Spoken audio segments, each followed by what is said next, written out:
So the market is shifting.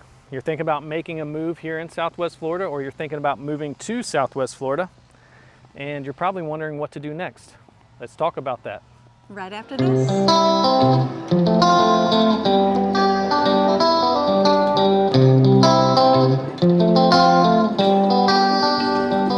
Hi, if you're new here, welcome. Thanks for visiting our channel. If you want to know all there is to know about living, eating, biking, boating, beaching, Shopping, dining, buying a home. whatever it is, you come to the right place. Just hit that subscribe button below and hit that bell button on the side, and what happens is you'll be notified whenever we put out new content. I'm Doug Lugers. I'm Lona Lugers. And we're real estate brokers and agents here in sunny Southwest Florida, and we've helped many people just like you relocate from all over the world to our paradise so they can experience that too. In today's video, we're going to be talking about the market is shifting. What should you do next? So the market is shifting. There's a lot of fear and uncertainty in the market. Yeah, and in times of fear and uncertainty, I think it's just a natural human instinct for people to pull back, right? They make their decisions based on emotions. And what we want to do, guys, is educate you. We want to provide the latest and greatest info of what's going on in our market so that you can make the best, most informed decision for you and your family. Absolutely. If anybody's watching the news constantly, they're getting nothing but negativity and things like that regarding our market. And the unfortunate part is that majority of that news is national, right? And it's given a national viewpoint, and it's also coming from a lot of times people who aren't real estate experts, right? And I just wanted to kind of give people an instance where analysis paralysis can actually cost you a lot of money.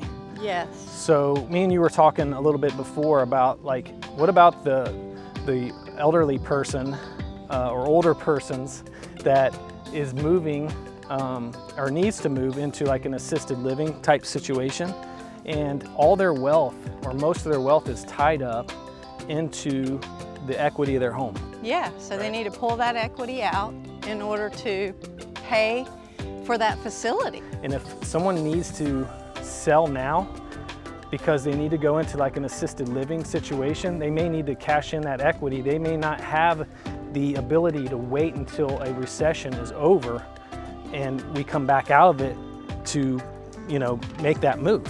They need that equity right now. So that's just one of many cases that could, or situations that someone could be in to where they may need to cash out their equity. You know what? There's a house right here that we just walked by that's listed. Let's look at this real quick. Okay. While we're talking. So this house is listed in this neighborhood. It's a nice house. So what do you think? It's on the water, it's on a canal. What do you think that's worth listed at? Oh, that's a Gulf Access, right? Yeah, Gulf Access. So I'm gonna say at least $1.5 million. $1.5 million? Yeah. That's a good guess. That's what I would guess too. Maybe higher, maybe somewhere between 1.5 and 1.7. Yes.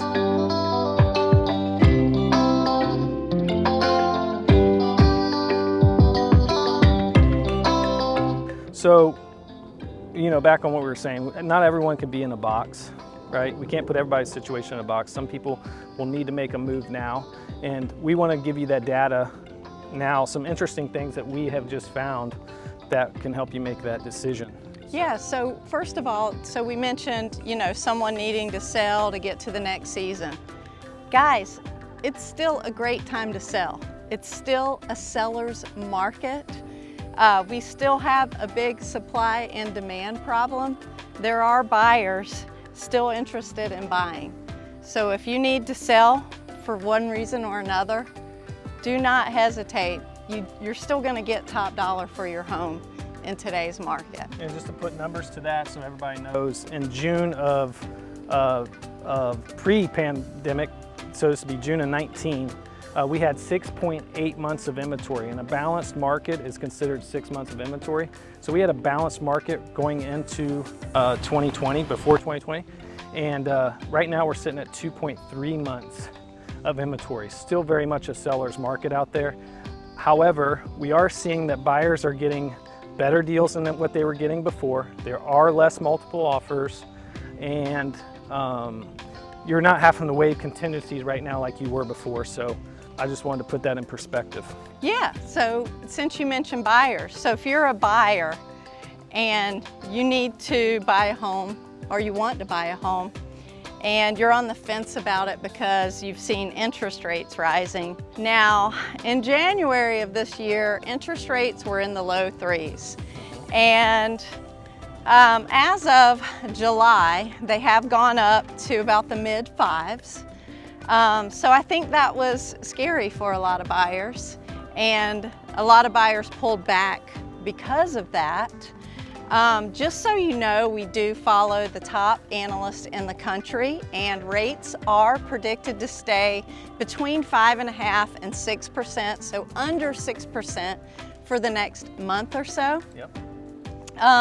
So I've seen a little bit of shift in the mindset of buyers recently. When rates first started to rise, buyers got really fearful and things slowed down, like slowed way down.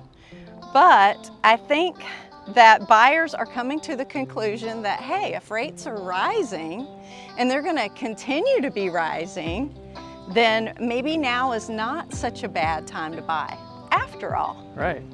Well, on that note, I mean, just look at our story. When we first bought a house, wasn't interest rates around 6%? Yeah, when we bought our first house together, I believe our rate was 6%. And we thought that was an incredible rate.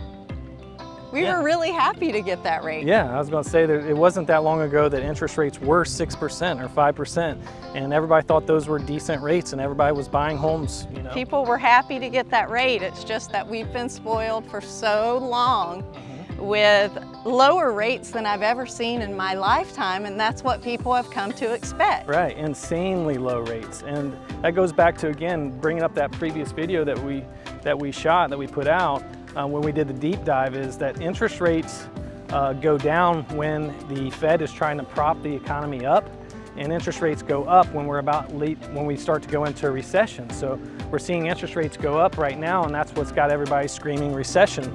But if you look at it, 6% is still not a bad deal on an interest rate on a home. So let's talk about the information that we just read about builder contracts being canceled. Yep. So about 14.5% of new construction contracts canceled in June of this year. You know, probably various reasons for that. Maybe some people were buying a little out of their comfort range because they could get a really low rate, and rates have now gone up. So there's some scarcity attached to that.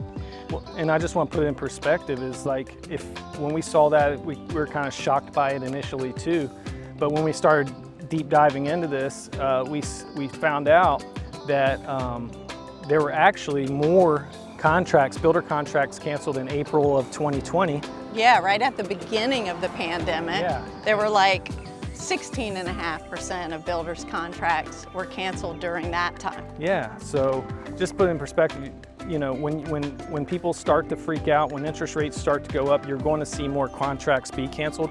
So if you're hearing people talk about, oh, people are backing out of deals, it is true. There are people backing out of deals, but again, put it in perspective.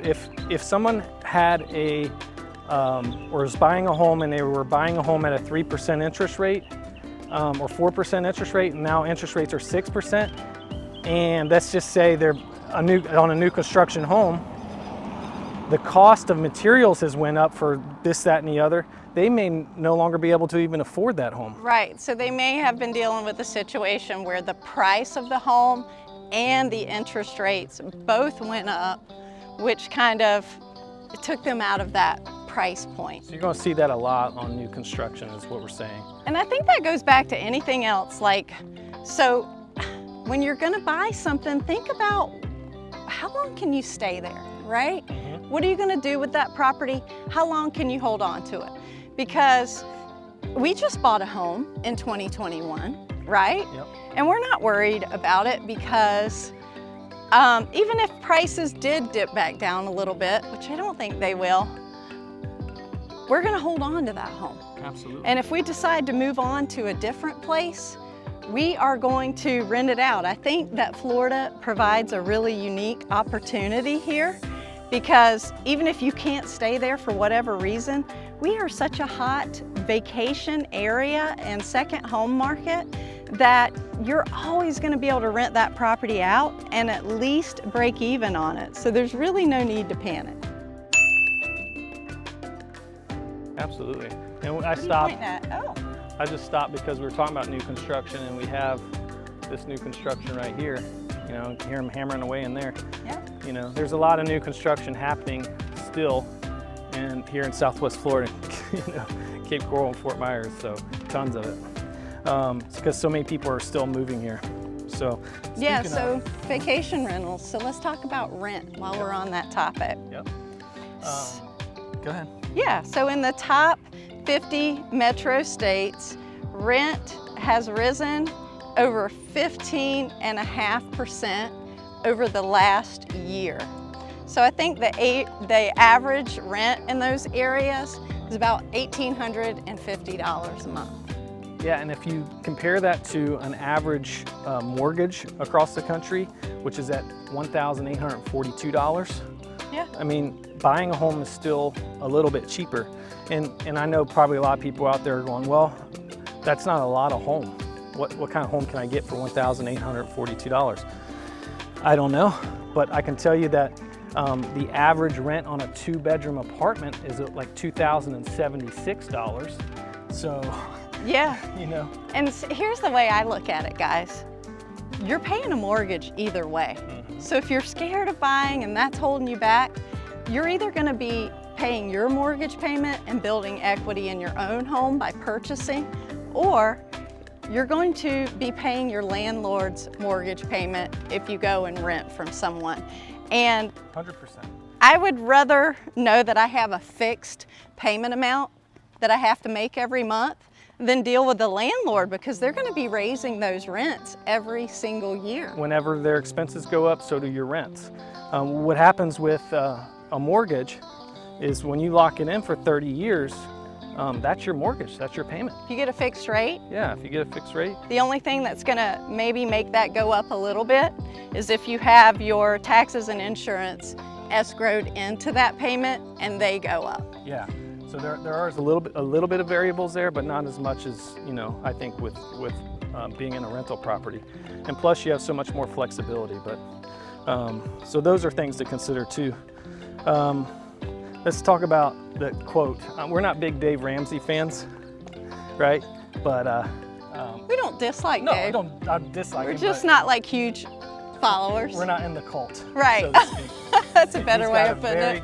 Very strong following. Nothing wrong with it, but anyway, he put out this quote and said, if you're thinking about buying, and you're going to want to buy now, because he doesn't see the market changing. He doesn't think that home prices are going to dip over the next 5 to 7 years at all. Right, he doesn't see. And the reason that he thinks that goes back to what we mentioned earlier, is just the basic supply and demand. Right, supply and demand. Going back to new construction, one thing that we didn't mention before is that we're still projected to be around 3 million homes underbuilt in this country. We need to have 3 million more homes built just so we can get to a balanced market, which is 6 months of inventory. So, I mean, listen, guys and gals, we don't have a crystal ball, say that again.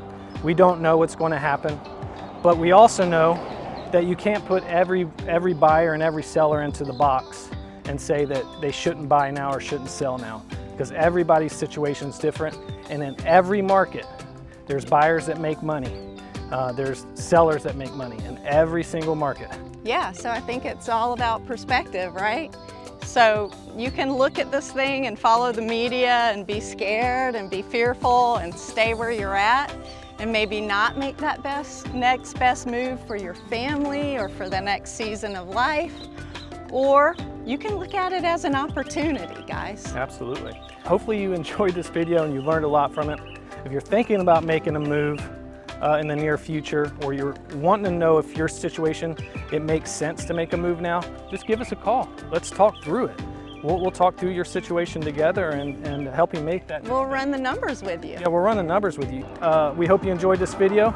I'm Doug Lugers. I'm Lona Lugers. Thanks for watching.